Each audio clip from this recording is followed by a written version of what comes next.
Hello, people of the internet. My name is JD Shadow, and I want to respond to a recent video that Richard ReviewTechUSA had made. This is the same Richard ReviewTech that had complained that the quartering was calling out Microsoft for blocking him after his calling them out for their virtue signaling. And yeah, you're allowed to call them out for that, but that's for another video. I have actually went into great detail about that in a previous video, but it does seem like Rich has been going on a Microsoft bandwagon in recent months and has really done all he could in order to smear any other video game console or manufacturer or even their fans. And this is sort of a problem because we should be unbiased to all video game console manufacturers, and if they're doing something good, then we should praise them. If they are doing something bad, which is what we're about to talk about, then they should be called out, and they should be called out here. But Rich is seemingly praising Aaron Greenberg for what he did. Well, he did something in passing, and I understand that this is a business, you need to be competitive in the business, but this is not the right way to go about it,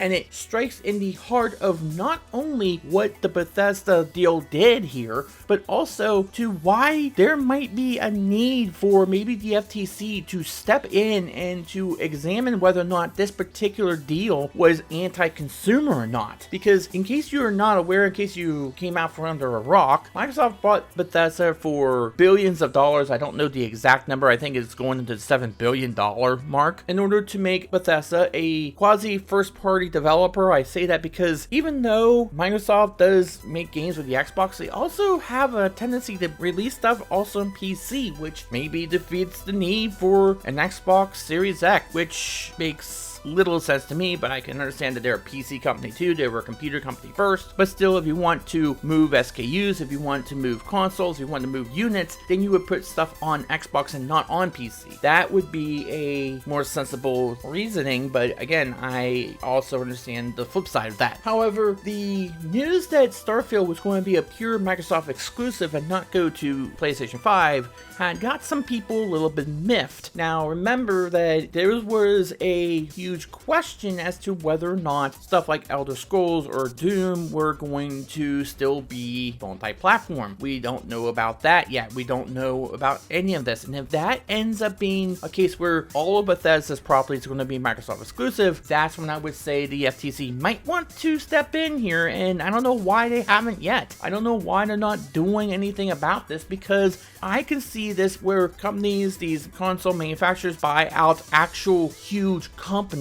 Like, this would be like if Sony bought out Square Enix. Imagine all the backlash that would happen because of that, and I'll get to that in just a second, because I do believe that if Sony were to bought out Bethesda, then you would see Rich spout a completely different tune than what he did here. Because behind who's the SVP of Global Marketing Communications of Bethesda told GameSpot this, quote, "If you're a big fan of stuff we made in a game that we're making and it is no longer available on your platform, I totally understand if you are unhappy or pissed or whatever. I get it. Those are all real feelings of frustrations. I don't know how to allay the fears and concerns of PS5 fans other than to say, well, I'm a PS5 player as well, and I've played games on that console, and there's games I'm going to continue to play on it, but if you want to play Starfield, it's on PC and Xbox. Sorry, all I can really say is I apologize, because I'm certain that is frustrating to folks, but there's not a whole lot I can do about it, because he's not the one that is in control of the situation.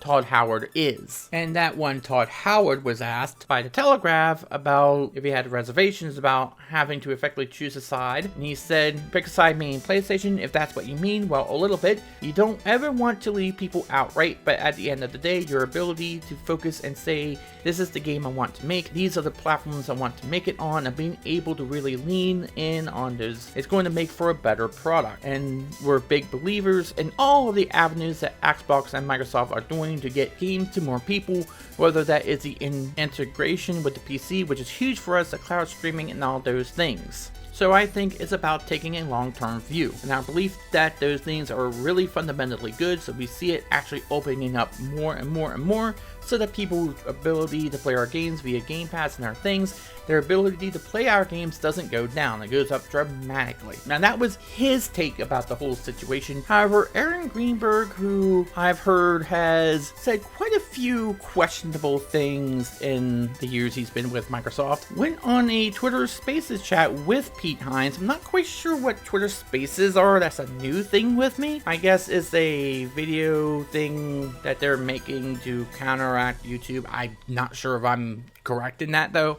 He went on with Pete Hines, and Pete Hines was saying everybody just decided to freak out yesterday because I said I'm sorry to someone who was upset. I decided maybe we all just take a break from each other except for this, in which the Twitter Spaces chat. And Greenberg replies with this: "It's all good. I'm not sorry. I'm not sorry." He laughs while he finishes the sentence. Now that was just in passing, and yes, like I said, he's there to advertise his business. He's there to advertise his company. This was a sort of no chill out of him. This was sort of a thing that we might actually expect out of Aaron Greenberg, the way that we've heard that he kind of behaves. Now, given that Bethesda has created third-party games for multiple consoles, Elder Scrolls is on just about everything, Skyrim just about everything imaginable, and we all know how Elder Scrolls Online has been performing. We all know how Fallout has performed. Let's not get into Fallout 76 though. And remember that Sony was in talks in order to make Starfield a PS5 time exclusive before Microsoft went and gobbled them up. They were actually in the middle of the talks when the deal went down, so that's something we always have to keep in the back of our minds when we're talking about this deal. And Phil Spencer had actually said that they would take all these other games on a case-by-case basis as far as exclusivity is concerned. Keep that in the back of your mind too, just make a note of that. But along comes Rich of Review Tech, who is saying, hey, they're a business, I told you so, I told you this, and he's more along camps of Aaron Greenberg, that Pete Hines shouldn't apologize. And you shouldn't expect that Bethesda to be allowed to create games for other platforms, that Microsoft would want to keep the games of a company they paid so much money to acquire as exclusive to them and them alone. And he compared that to if Nintendo were to release their first-party games onto other platforms, which first of all is a bit of a misnomer because Nintendo owns those IPs. They own Zelda, they own Mario, they own Metroid, they own those IPs. They have the right to do what they want to do because those are theirs and theirs alone. They own those IPs. They created those IPs in-house. Sort of like Sony, they created Sackboy in-house. They have a first-party studio, Media Molecule, who does that for them. This is a bit different from if you buy a third-party company and then you tell them that you're making games just for that console. But we'll get to that in just a second because, first of all, PlayStation fans have a right to be a little bit upset. They do have a right to be a little bit upset because keep in mind that if Sony were to buy Bethesda, if it was on the other foot, if the shoe was on the other foot, imagine Rich's viewpoint at that point. If maybe a person at PlayStation were to say, I'm not sorry, then he would have a bit of a fit here because he has criticized Sony a lot more than he's criticized Microsoft or Nintendo. He has done that. Go and look at his past videos. You will see that he has criticized Sony a heck of a lot more. And this is coming from somebody who is a subscriber of his, who watches his content. So even though I like his content, I have the right to criticize even people who I watch and people who I usually enjoy the videos of. So that does not mean that I am unallowed to criticize somebody, but I'm doing it in a way that's respectful. I hope I'm doing it in a way that's respectful, but I don't think he's in the right here. And I do believe this is something that he would say a bunch of different tune about if this was Sony pulling this kind of move. And to be quite honest, people have gotten on Sony for pulling the exact same move with Final Fantasy VII Remake.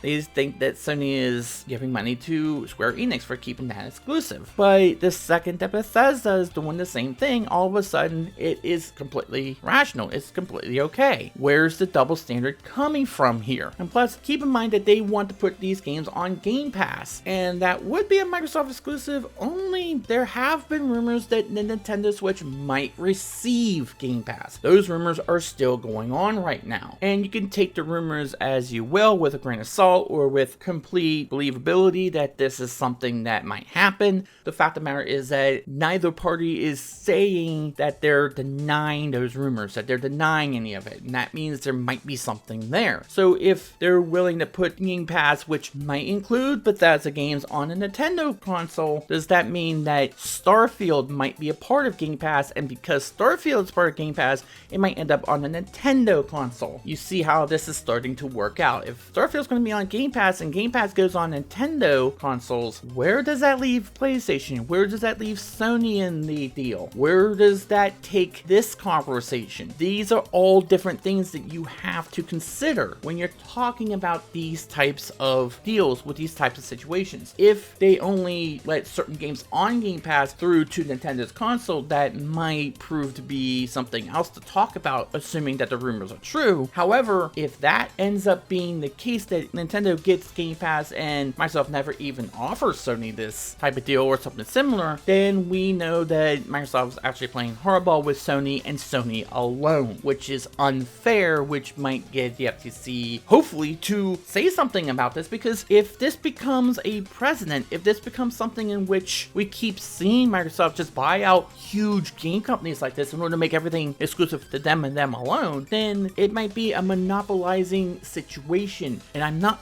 quite sure why the FTC doesn't step in here. What is stopping them? Why did they not take games seriously? Why did they not take video gaming seriously? I mean, this is something that would be akin to maybe them looking at the Time Warner AT&T deal that happened, or maybe big telecom companies that keep buying out other people. When is this going to be taken seriously? When is this going to be taken to the fact that this is an actual business? This is an actual medium that they need to look at. Now, keep in mind, I'm not being a fanboy here. I have no horse in this myself. I would say the same thing if Sony was pulling this same stuff. I would say the same thing. Please don't take this as a fanboyish argument, because it's not. I mean, you are fooling yourself if you think that this is. Yes, you can have a preference and not be a fanboy, but it does seem as though, although there are some people who are going to be toxic on Twitter, and yes, Twitter is Twitter, we understand that. Twitter has a lot they have to talk about with how they handle stuff like third-party block lists and stuff like that, and how easy it is to shut people down by just using the block system on there. But keep in mind that not everybody who has raised concern about this is just a Sony fanboy. That is absolutely dishonest to people, and it would be within everybody's best interest if they examine this more closely and a bit more seriously. What is going to happen the second that Doom becomes an Xbox exclusive, or Elder Scrolls, or maybe if they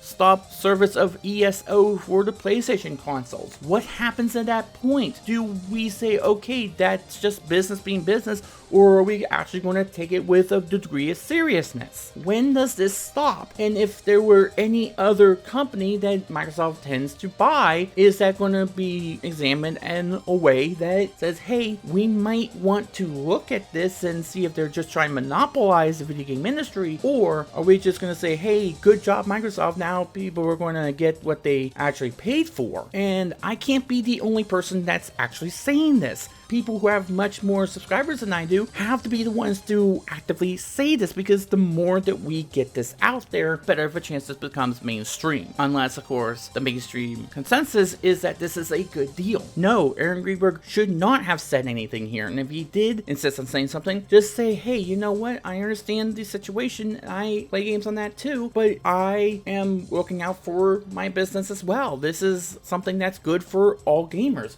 Instead of just trying to throw shade at people who might have some problem with this whole thing and this whole deal because they feel as though not that they're not able to play a game on the console of their choice, but because Microsoft might be willing to monopolize the video game industry. And again, the rumors about Game Pass being on the Nintendo Switch are still out there. They haven't been squashed in any way. And plus, if if there was another company or Bethesda ended up going with Sony and ended up being bought out by Sony, you would hear a much different tune out of these people. And I'm not saying that Sony hasn't squandered things in recent months. And if they're the ones that are stonewalling Game Pass being on their console, then that is something that they really need to look at here. And yes, this has happened. Keep in mind with the Resident Evil situation. And yes, I have called out Sony on that. I have called out Sony before with that situation. So you can look at that as proof that yes, we do call out all video game console manufacturers if they pull something like this. And right now, Microsoft is pulling something like this, especially if they put their games on Game Pass, if Bethesda put those games on Game Pass, and then Nintendo gets Game Pass and they get those games too. What is special about Sony that Microsoft is hell-bent on keeping games off of Sony's console, but they're willing to put them on Nintendo's console? And if Sony is stonewalling them, just say that. Come out and say that. Say, hey, we tried to do a deal with Sony and they're not budging on the situation. Don't do this and don't praise it. That's the problem. The more that we encourage it, the more they're going to do it.